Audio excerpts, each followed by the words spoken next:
Hi, this is Junama, the Junama Talk Show, and welcome once again. Tonight, as we move to a closing of our fourth season, we'd like to feature for our last episode, on episode 50, another of the beautiful landmarks within the metropolis. This started as an ancestral home and turned into a beautiful hotel, very charming, very quaint, and it is well planned and with good taste. And of course, the owners and the pioneer in this kind of project is our guest tonight. And she started, the trends like the beautiful Christmas trees around Metro Manila, and the popular gift shop in Green Hills. And thereafter, she has moved into beautification projects like the forest park in Arroceros, Manila. So tonight, we're lucky to have with us the owner of the Orchid Garden Hotel, Mrs. Regina Roces Paterno. Good evening, ma'am. Welcome to the Junama Talk Show. Thank you. Hello, and welcome to our hotel. Yeah. Tell us, Mrs. Paterno, you have been a moving force behind the popular, cute, beautiful stuff, just like the beautification of the Christmas trees and the Christmas trees in the metropolis in Manila. So now you've moved on into planting real trees around the metropolis because you're an environmentalist. So tell us, how do you intend to propagate this kind of passion that you have now? Or is this really, among your different projects, the passion that you really have? We got our passion for greening from our school. Sister Marisa was our teacher. Sister Marisa Lichauco. She's a known environmentalist. And even when we were in school, we did a lot of planting around the campus. And then later on, she invited us to do the Merinol mini forest.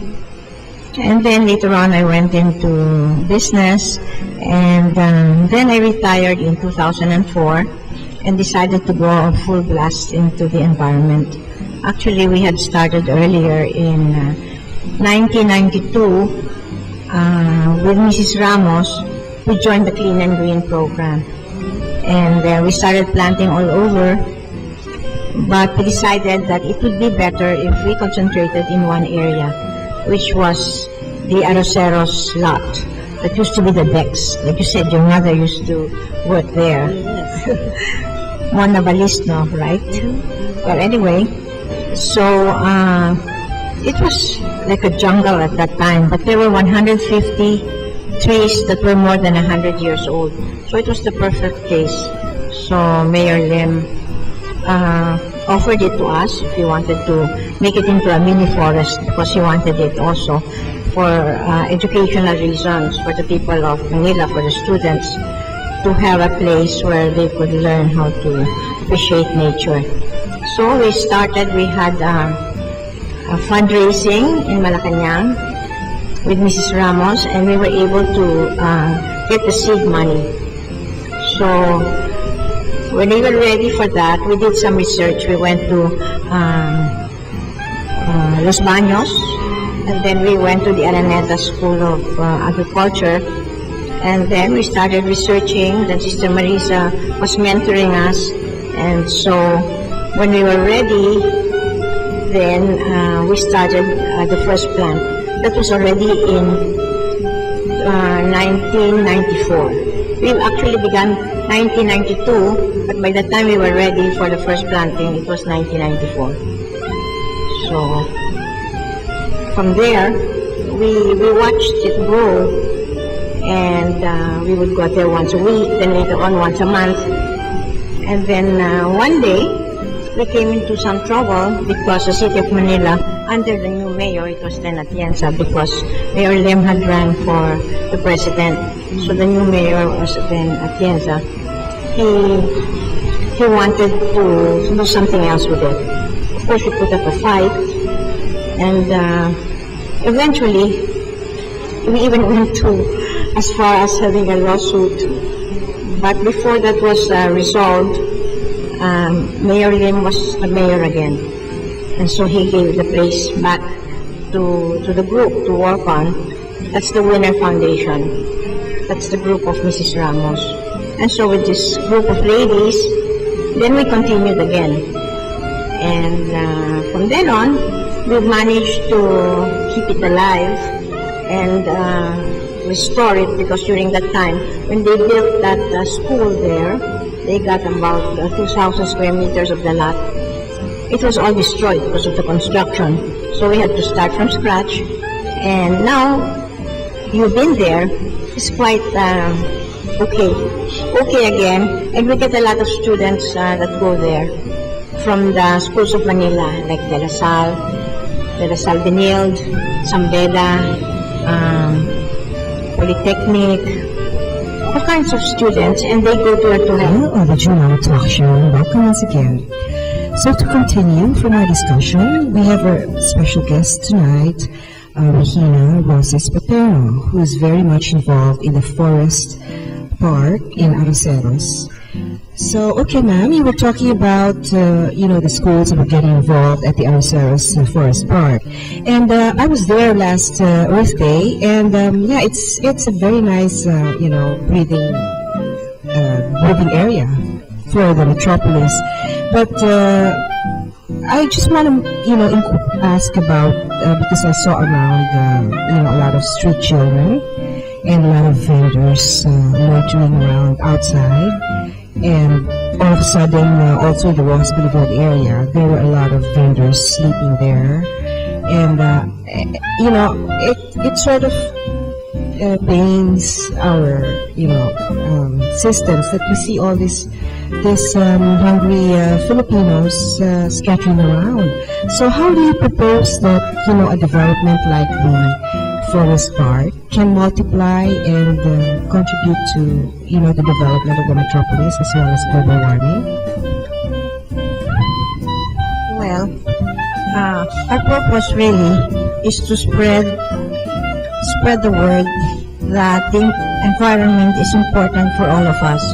So what we do, we gather 150 street children every year during Earth Day, and then we treat them to storytelling and tour of the forest, tree planting. We make them love the forest, because in the future, they will be the ones to take care of the forest for us.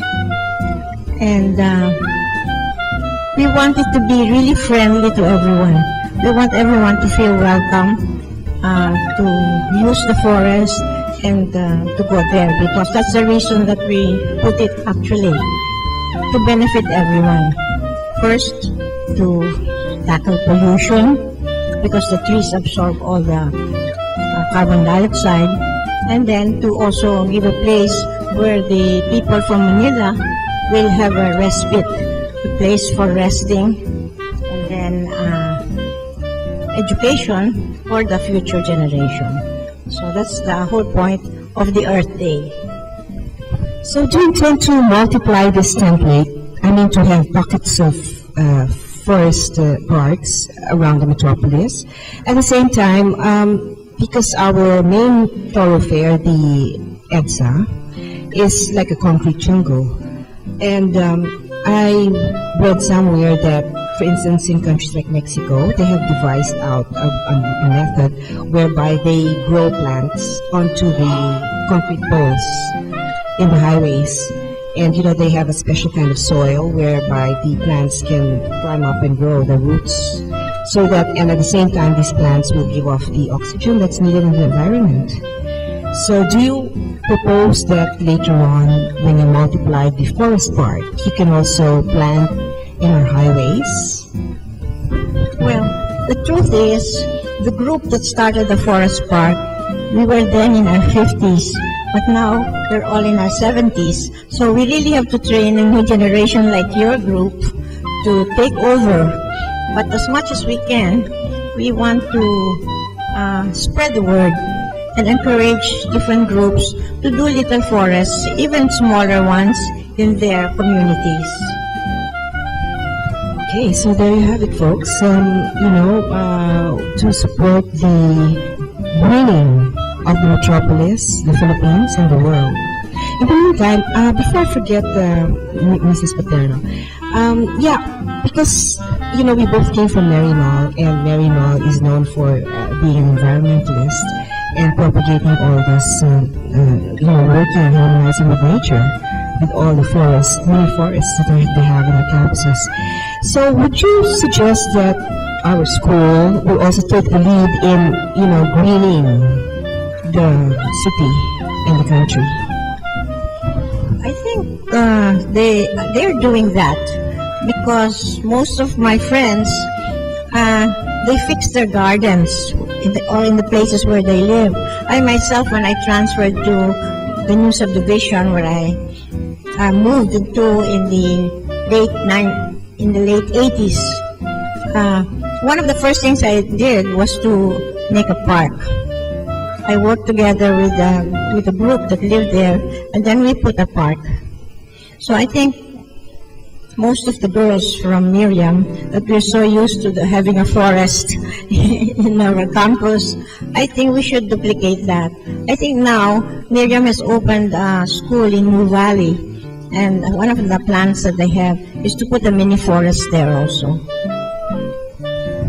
Would you like to appeal to the politicians? Because right now, our politicians are composed of either, the actors or the masculinized, as they say, essentialistas. I mean, maybe, the Marymounters with good taste can take over in trying to transform our whole metropolis into a whole garden, to take part in the landscaping of the whole metropolis, to beautify it, because after all, to beautify and to simplify is to also bring the bottom line, to also encourage progress, cleanliness, progress, and beauty. So, it's very important that we choose wisely and empower only leaders who are mentally stable, who are normal, right in the middle of the whole spectrum. So, do you have other parting words to say, Mrs. Paterno? Well, I'd like to thank all the people who make an effort to preserve our environment, because it's so important for the future generation, because this is our home, our habitat. We have no other. That's the planet Earth. Thank you. Okay, so thank you for watching, and please do stay with us, because shortly we will also feature the very cozy, very quaint hotel, the Orchid Garden Hotel. Thank you, and see you soon. This is Juno for the Juno the Talk Show, and welcome once again to our 4th season. See you.